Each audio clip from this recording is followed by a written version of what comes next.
Welcome to our presentation on the appreciation of animal shelters and pet adoption, as presented by Anne Marie Higgins and Kevin Warnicki. Our team focused our attention on animal shelters. In addition, we took into consideration our unique team dynamic, which includes membership dispersed in both the states of Oregon and Wisconsin. It was difficult thinking about a common outreach project that we could do because in today's society, there are so many different worthy nonprofit organizations that give back to the people of our country that face times of need. However, animals need help too. We selected animal shelters because it was a topic that we felt we could all connect with in our different ways. Also, there are so many very compelling reasons why animal shelters should be appreciated. First of all, they promote human safety, which is a huge concern.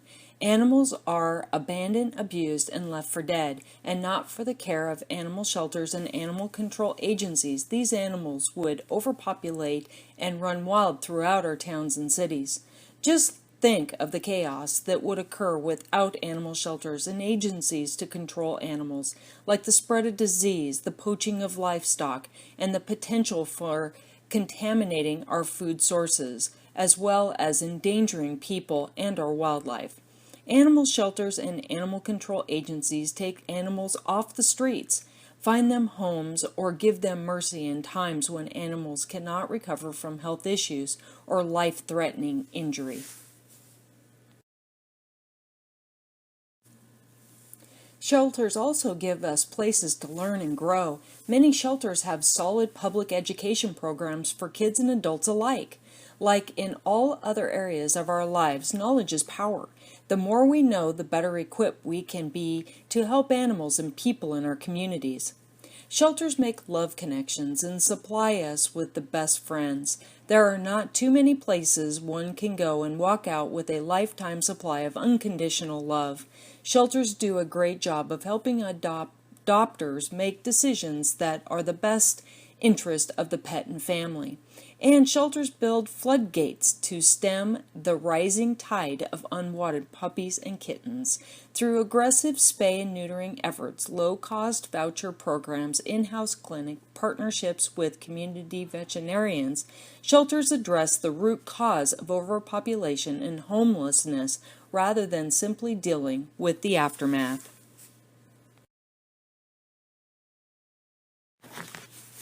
This is Anne Marie Higgins, and I'm a softie when it comes to animals, and especially when my daughter Caitlin is such an animal fanatic.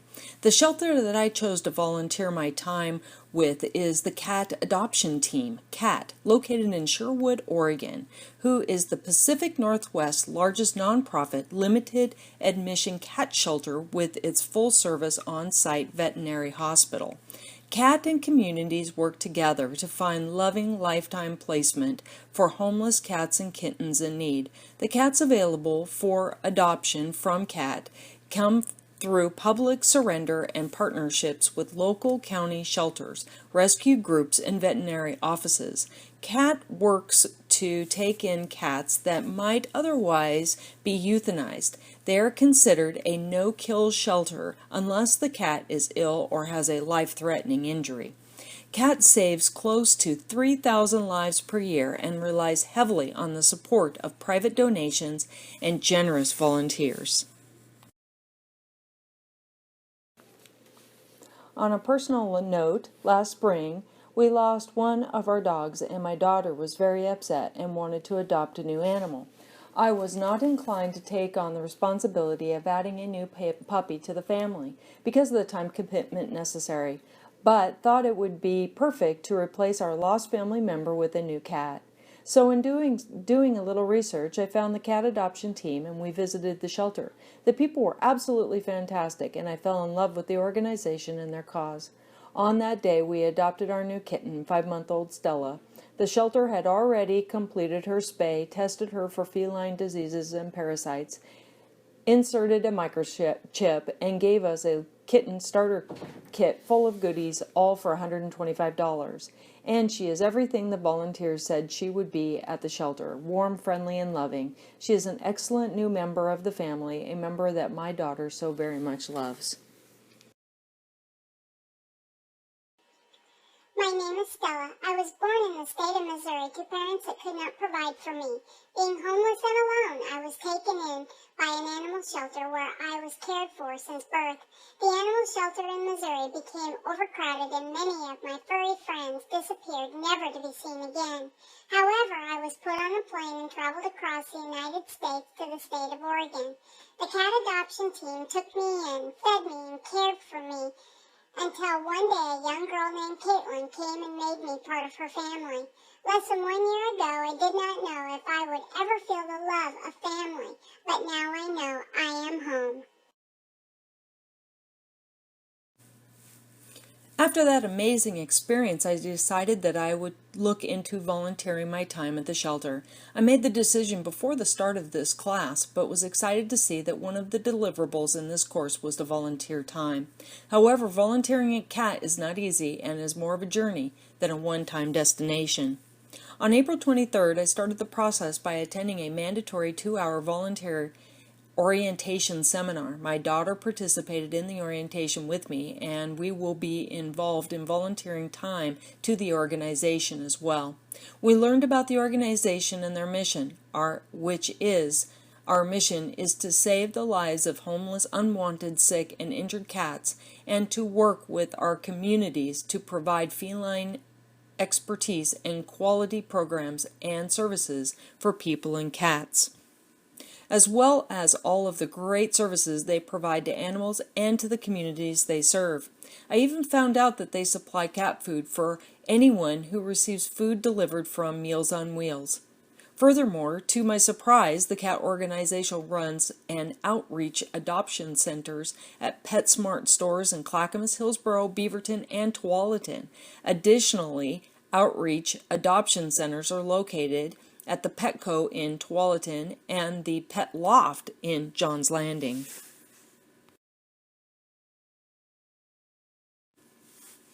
After my orientation, I filled out a form to be interviewed by the president of the organization, Nancy Perot.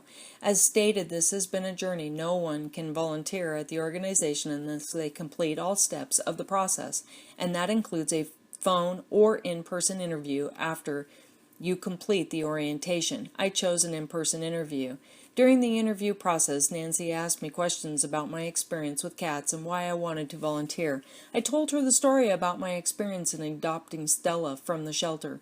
The interview carried on for about an hour, where we discussed the skills necessary to evaluate cats' personalities.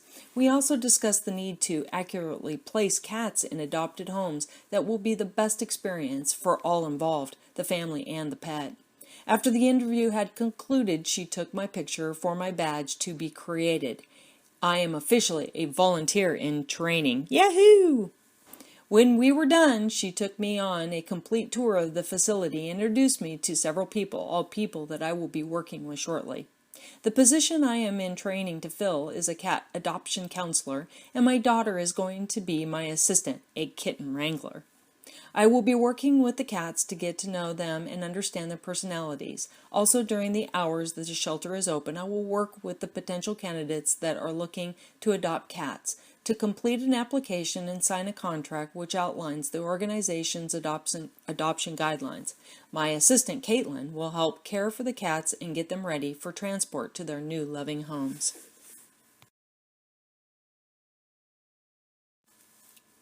I cannot tell you how excited I am to give back and to help these cats find good, loving homes. And I am excited that my daughter is so willing to help and also wants to get involved. I believe this will be an experience my daughter and I will always treasure, and we will support the CATS organization for many years to come. To me, there is nothing like helping others, and that includes our furry companions. I believe this assignment was very appropriate for a business class to complete, since we are business leaders, and as leaders we are here to serve our communities. The assignment gave a reminder of commitment that we need to give back, because there are so many organizations that need assistance in order to help those in need.